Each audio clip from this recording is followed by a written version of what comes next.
அஸ்ஸலாமு அலைக்கும் வரஹ்மத்துல்லாஹ். தர்மத்தை பற்றி ஒரு சுருக்கமான அழகிய பயான். அல்லாஹ் பூமியை படைத்தபோது அது நடுங்க ஆரம்பித்து விட்டது. அல்லாஹ் மலைகளை படைத்து பூமியை ஆடாமல் நிலைநிறுத்தினான். மலைகளின் பலத்தை கண்டு வானவர்கள் வியப்புற்றனர். எங்கள் இறைவா, நீ படைத்தவற்றுள் இந்த மலையை விட பலமானது ஏதும் உண்டா என்று கேட்டனர். அதற்கு அல்லாஹ் ஆம், இரும்பு என்று கூறினான்.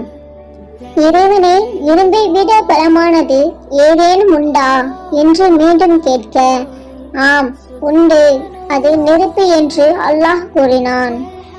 இந்த நெருப்பை விட பலமானது ஏதேனும் உண்டா என்று கேட்டபோது, ஆம், அது தண்ணீர் என்று கூறினான். இந்த தண்ணீரை விட பலமானது ஏதேனும் உண்டா என மலக்குகள் கேட்டதற்கு, ஆம், அது காற்று என அல்லாஹ் கூறினான்.